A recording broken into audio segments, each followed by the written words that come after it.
എല്ലാവർക്കും കുഞ്ഞൂസ് ഫാമിലിയിലേക്ക് സ്വാഗതം. ഞങ്ങളിവിടെ വന്ന ഒരു കരോൾ ഗാനം നിങ്ങൾക്ക് ഞാൻ പരിചയപ്പെടുത്തി തരാവേ. എന്ത് രസമായിരുന്നറിയാം അവരുടെ പാട്ട് കേൾക്കാൻ വേണ്ടിയിട്ട്. അവര് കുറെ പേരുണ്ട്, കുട്ടികളും മുതിർന്നവരും എല്ലാം ആയിട്ട് കുറെ പേരുണ്ട്. അവര് വരുന്ന കൂട്ടത്തിൽ പക്ഷെ സാന്റായില്ല അവർക്ക്. അവര് പാട്ട് പാടുകയും നമുക്ക് വേണ്ടിയിട്ട് പ്രാർത്ഥിച്ചൊക്കെ അവര് പോകുന്നത്. നമുക്ക് പുതുവത്സരമൊക്കെ നേർന്ന് ഹാപ്പി ക്രിസ്മസ് ഒക്കെ പറഞ്ഞ് അവര് പാട്ടൊക്കെ കഴിഞ്ഞ് കഴിയുമ്പോഴത്തേനും അവര് നമുക്ക് കേക്കൊക്കെ തന്നിട്ടാണ് പോകുന്നത്. ഞങ്ങൾക്കും കിട്ടി അതുപോലൊരു കേക്കൊക്കെ. അവരുടെ പാട്ട് കേൾക്കണം, നല്ല രസമാണ് അവരുടെ പാട്ട് കേൾക്കുന്നത്. അവര് ശരിക്കും നമ്മൾ ഈ കരോൾ ഗാനം എന്നൊക്കെ പറയുന്ന അതാ, ഈ പള്ളികളിലൊക്കെ കരോൾ ഗാനം നടത്തത്തില്ലേ, അവരെല്ലാം പാടുന്ന ഒരേപോലെ നല്ല ഭംഗിയാവുന്നത് ആ പാട്ടൊക്കെ കേൾക്കാൻ വേണ്ടിയിട്ട്. അപ്പോൾ ഞാൻ നിങ്ങൾക്ക് ആ പാട്ട് കേൾപ്പിച്ചു തരാം കേട്ടോ. കേട്ടിട്ട് എങ്ങനെയുണ്ടെന്ന് നിങ്ങളൊന്ന് പറയണേ. 1, 2, 3, 4.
Merry Christmas and a Happy New Year, and a Happy New Year, and a Happy New Year.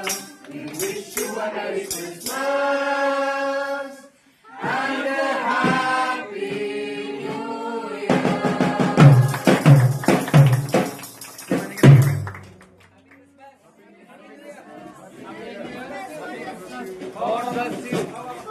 ഈ പാട്ട് കേട്ടിട്ട് എങ്ങനെയുണ്ട്?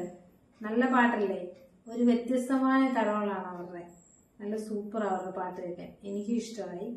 അപ്പോൾ ഇതെല്ലാം ഇഷ്ടപ്പെടുന്നവർ എല്ലാവരും എനിക്ക് ലൈക്ക് ചെയ്യണം, ഷെയർ ചെയ്യണം, സബ്സ്ക്രൈബ് ചെയ്യണം. Okay, thank you.